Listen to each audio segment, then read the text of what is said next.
Hey guys, so welcome to my channel. Myself Ayushi.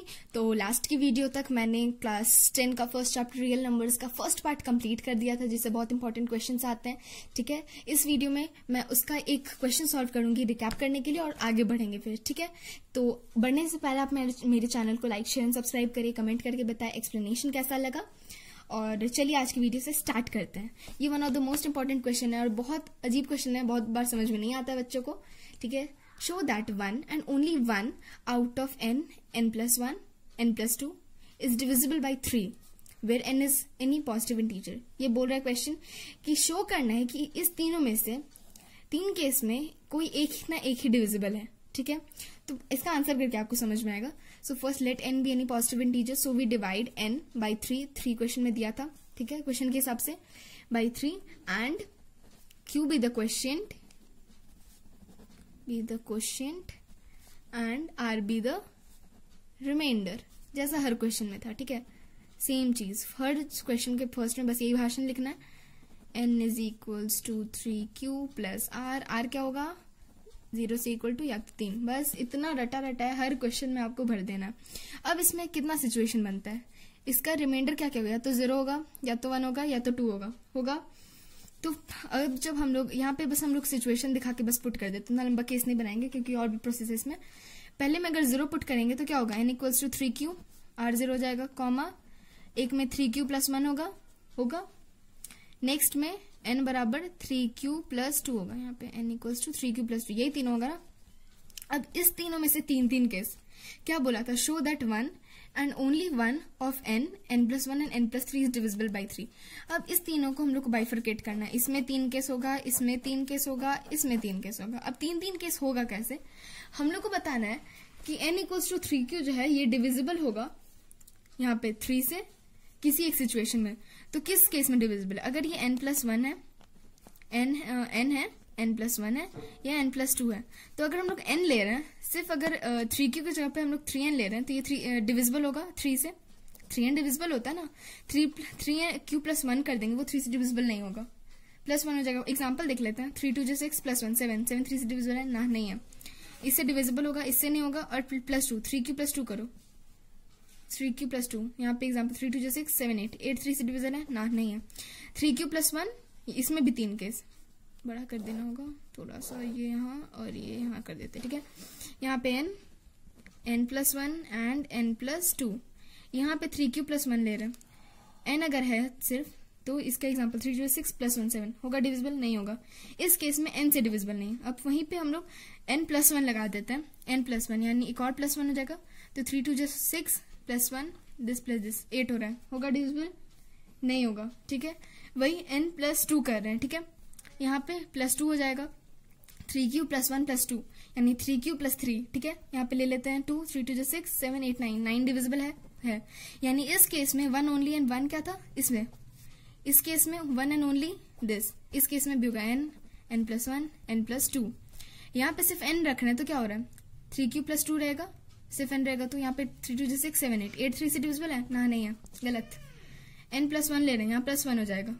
3 2 6 7 8 9 हो रहा है, डिविजिबल है। इस केस में यहाँ डिविजिबल है, n प्लस 2 कर रहे हैं, n प्लस 2 रखने पे क्या होगा, प्लस 2 हो जाएगा। 3 2 6 7 8 9 10 हो रहा है, यहाँ पे 10 डिविजिबल है 3 से ना, नहीं है। तीनों केस में 1 एंड ओनली 1 डिविजिबल है। पहले में n, दूसरे में n, पहले में n, दूसरे में n प्लस 2, तीसरे में n प्लस 1। बस यही चीज शो करना। और ये चीज मैंने आपको एक्सप्लेन करने के लिए ऐसे बाइफिकेट करके दिखा दिया। आप लोग को लिखना होगा तो आप लोग ऐसे लिखना, केस 1 में when n equals to 3q, पहले यहाँ पे फिर यहाँ पे एक ऐसे करके बना देना कि in case of n it is divisible. अब है n प्लस 1 जब है नॉट डिविजिबल, n प्लस 2 है नॉट डिविजिबल, केस 1 केस 2। ठीक है, बस इतना करके एक्सप्लेन, आप बस कॉन्सेप्ट समझ जाओ, आप खुद बना दोगे क्वेश्चन। ठीक है, और लास्ट में हेंस प्रूव्ड, समझ में आया। नेक्स्ट टॉपिक है फंडामेंटल थ्योरम ऑफ अरिथमेटिक। बस फंडामेंटल थ्योरम इतना बोलता है कि हर कॉम्पोजिट नंबर को हम लोग यूनिकली एक्सप्रेस कर सकते हैं product of prime. Composite number पहले क्या होता है, कॉम्पोजिट नंबर जो कि ऑलमोस्ट 1 और नंबर इटसेल्फ छोड़ के और भी नंबर से डिविजिबल हो। 6 3 2 6 12, 6 इंटू 6 2 से 12। ठीक है, इसको हम लोग जैसे कि यहाँ पे एग्जाम्पल देख लेते हैं ना, 12 है, 2 इंटू 3 इंटू 2, 3 2 6 इंटू 2 12। तो हम लोग इस 12 कॉम्पोजिट नंबर को प्रोडक्ट ऑफ प्राइम से रिप्रेजेंट कर रहे हैं, ठीक है। ये हुआ fundamental theorem of arithmetic. Every composite number can be uniquely expressed as the product of prime except for the order in which these prime factor occur, ठीक है। क्वेश्चन से अच्छे से समझ में आएगा। Show that each of the following is composite number. 2-3 question होगा। तो फर्स्ट क्वेश्चन देखते हैं, 5 इंटू 11 इंटू 13 प्लस 13, ये है कॉम्पोजिट नंबर, बस इतना शो करना है। तो क्लियरली ये बात समझ में आ रहा है कि हम कोई ऐसा नंबर है जो कि इतना इतना का प्रोडक्ट और इतना का ऐड होने पे एक नंबर बन रहा है, ठीक है। तो clearly it is shown that the given number has more than 2 factors, hence it is a composite number. बस सिंपल सा क्वेश्चन है, कुछ नहीं करना। बढ़िया। Next question, show that any number of 4 to the power n where n belongs to natural numbers can never end with 0।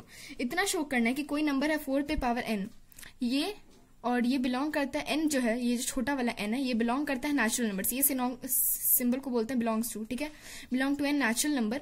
और ये कह रहा है कि कैन, और ये 4 to the power n can never and with 0। इस 0 से एंड नहीं होगा। अगर हम लोग इसका पावर कुछ भी डालते हैं तो वो 0 से एंड नहीं होगा। तो ये 4 to the power n ends with 0, then it must be the factor 5। अगर कोई भी नंबर 0 से एंड करेगा तो उसका फैक्टर 5 होगा हमेशा। ये तो हम लोगों ने पढ़ा है 5 का divisibility rule. But 4 to the power n is equal to 2 का स्क्वायर एंड होल का स्क्वायर n, 2 2 is 4 होल का square n। Show that 2 is the only prime factor, ठीक है। तो यहाँ पे देखने से ऑलरेडी समझ आ रहा है कि 2 इसका ओनली प्राइम फैक्टर है, ठीक है। Also we know that from fundamental theorem of arithmetic that prime factorization of each number is unique. हर नंबर का यूनिक होता है। So 5 is not the factor of 4 to the power n। अरे बस इतना ही समझना है कि 4 पे पावर n है, ठीक है। अगर वो 0 से एंड करेगा तो 5 से डिविजिबल होगा। 5 से डिविजिबल होने के लिए 5 इसका फैक्टर होना चाहिए, ठीक है। लेकिन यहाँ पे 2 इसका फैक्टर है, तो बस नहीं होगा, नॉट। बस इतना ही बताना है, कुछ नहीं है। नेक्स्ट है HCF और LCM के बारे में। तो इसका एक रूल है बस कि product of the given 2 numbers, given 2 number मान लीजिए दिया हुआ है यहाँ पे 2 इंटू 3, 2 इंटू 3 नहीं, ये तो प्राइम हो गया, 6 इंटू 12, ठीक है। ये 2 नंबर दिया हुआ है, इसका जो प्रोडक्ट होगा वो इस दोनों के HCF और LCM के बराबर होगा। HCF इंटू देयर LCM, ठीक है। जैसे एग्जाम्पल है एक, HCF of 2 number 23, HCF of 2 number, कोई 2 नंबर का HCF है 23 और LCM है 1449, ठीक है। If one of the number is 161, एक नंबर 161 दिया तो find the other. Product of HCF and LCM is equals to product of the number. तो 23 into 1449 is equals to 161 into this. अब इसको सॉल्व करना है, तो 23 इंटू 1449 इज बराबर क्वेश्चन मार्क बाई ये 161 हो जाएगा। अब इसको हम लोग पूरा सॉल्व करेंगे।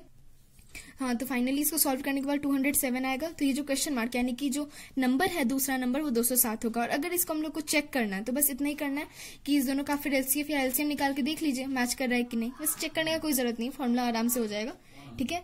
नेक्स्ट है हम लोग का रैशनल और इनरैशनल नंबर P/Q, रैशनल नंबर्स को देखना है। तो if P/Q is the simplest form of given rational number. Rational number क्या होता है? Any number that can be determined in the form of P/Q where Q is unequal to 0, ठीक है।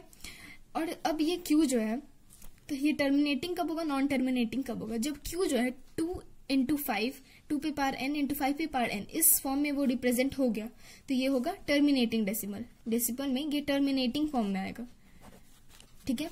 वही अगर ये Q जो है यानी डिनोमिनेटर इस फॉर्म में नहीं आ रहा तो ये होगा नॉन टर्मिनेटिंग डेसिमल, ठीक है।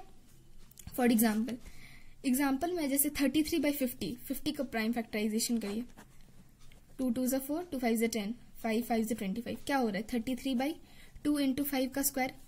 ये रिप्रेजेंट हो गया 2 पे पावर m, यहाँ पे पावर 1 लिख सकते हैं ना। 2 पे पावर n इंटू 5 पे पावर n, क्या हुआ? ये हुआ टर्मिनेटिंग, बस इतना ही है। नेक्स्ट है 625। 625 का प्राइम फैक्टराइजेशन करिए।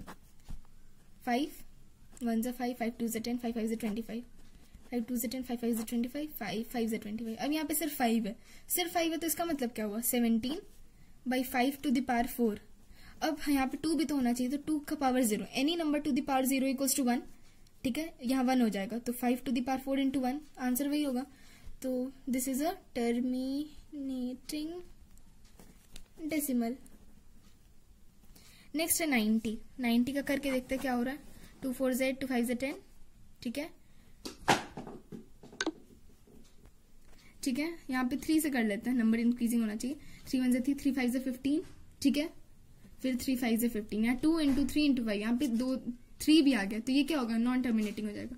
17/2 इंटू 3 का स्क्वायर इंटू 5, बस 2 और 5 ही होना चाहिए, और कोई नंबर होगा तो सीधे नॉन टर्मिनेटिंग हो जाएगा, नॉन टर्मिनेटिंग। और आपको विश्वास नहीं है तो इसको भाई सीधे डिवाइड करके देख लो, नॉन टर्मिनेटिंग आएगा, होगा ही नहीं टर्मिनेट, बड़ा सा हो जाएगा डिसिमल। ठीक है, तो आज की वीडियो तक हम लोग यहीं छोड़ते हैं। आप मेरे चैनल को लाइक शेयर सब्सक्राइब करें, कमेंट करके बताएं कैसा लगा। तो bye bye, take care, stay safe.